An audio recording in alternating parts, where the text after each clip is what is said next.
Hello, welcome to Lunch Bunch. Today I am reading the conclusion to the story The Sweet Trade by Natalie C. Parker. So it is a story about Clara, who has run away from her wedding aboard her ship.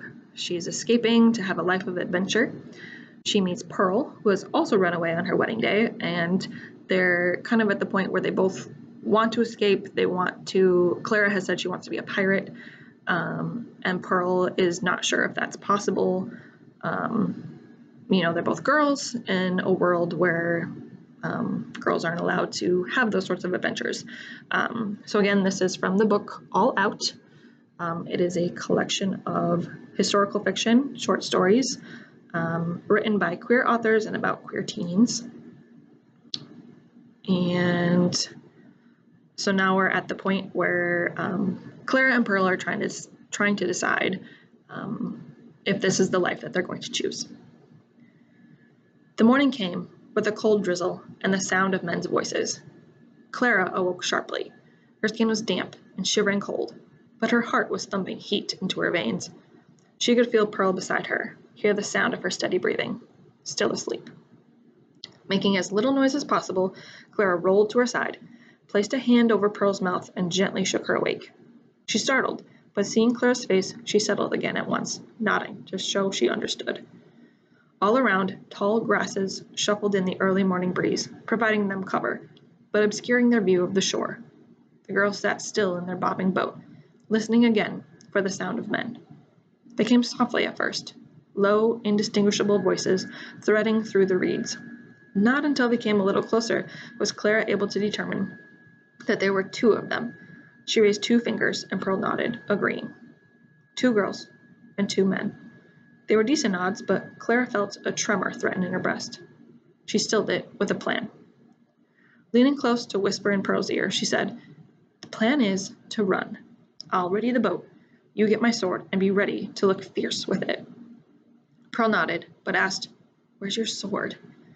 Clara pointed to the cloth bag she filled with everything she could think to need, including one of her grandfather's short swords. Now she wished she thought to grab a second. The men's voices grew louder and the girls quieter. They pushed their wool blankets aside and slipped around the boat as seamlessly as water. Pearl sorted through the bag with care until she produced the sword, and Clara eased the boat out of its mooring with smooth, steady motions. Soon, the sloop was free, held in place only by the thicket of reeds they'd nested it in overnight. But it would go nowhere without lifting the sail to catch the breeze, and that was sure to draw the notice of these men. Clara was deciding how best to execute their escape when she heard a shout. "You there, lad!" Pearl stood at the stern of the sloop, her hair tied at the nape of her neck, one hand resting on the boom for balance, the sword in her other. She looked every bit a boy in her breeches and waistcoat. Without wasting a second, Clara whistled and tossed her cocked hat to Pearl, who snatched it out of the air and pressed it on her head. Next, Clara scooped up the still damp yellow dress and tucked it in the narrow hold of the sloop's nose. She finished, just as the two men spotted them through the reeds and called out again, "We don't mean you no harm, lad. You can put the sword away." The voice was terribly familiar.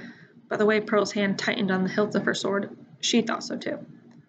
"We're looking for a girl. Maybe you've seen her?" Now Clara recognized the voice. It was that of the man who called out to her yesterday afternoon, Pearl's brother, William, which meant the shorter man standing to his side was Mr. Pitts. Pearl made no move to answer. In response, her brother began to push through the reeds. "Lad?" he called, coming into full view. His eyes landed on the sails. Though still wrapped and bound, they were glaringly yellow. Clara jumped to her feet and moved to Pearl's side. "Please excuse my brother. He's not much for conversation so early in the morning. I'm afraid I'm the only girl we've seen." Pearl's brother stopped, eyes settling on Clara's face. It was still dim, but he was near enough now to see her clearly. His dark brown eyes traveled from her to Pearl's tucked chin with a hint of suspicion. "We're out for the crabs," Clara offered, attempting to draw his focus back to her. "We've got traps down the river, but best of luck finding your girl." Now Mr. Pitts stood forward, his narrow nose reaching only to William's shoulder. He raked his eyes from one girl to the other, but it was the boat he settled on, studying it for a long minute. "You were alone yesterday." Mr. Pitt's voice was as dense as his gut. Pearl shrugged. careful to keep her head bent away from the bruising Liz and Mr. Bits. So I was.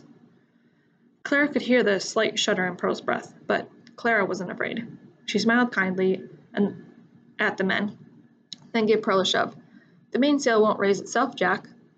Pearl took the invitation, throwing herself at the mast, though she didn't have a clue how to do as instructed. But it didn't matter.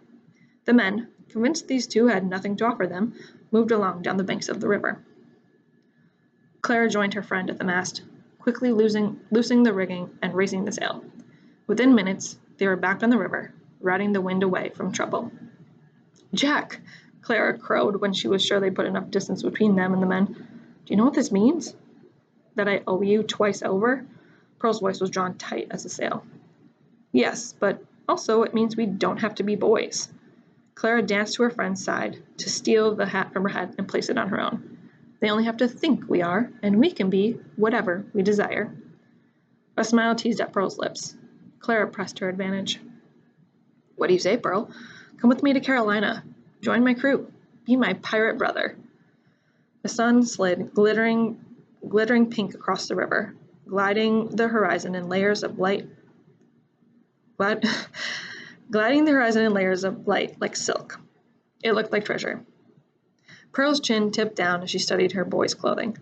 She smoothed one hand over the fabric of her waistcoat with an expression that settled somewhere between distress and wonder. Her silence felt heavy, like the prelude to disappointment, and Clara felt an unexpected pang in her chest. But then Pearl's hand was in Clara's, her eyes flashing like sunrise, and steel swords and stolen kisses. Clara held her breath until Pearl gave her answer. I say, you better get used to calling me Jack. The end. All right, thank you for listening, and we will see you next time. Bye.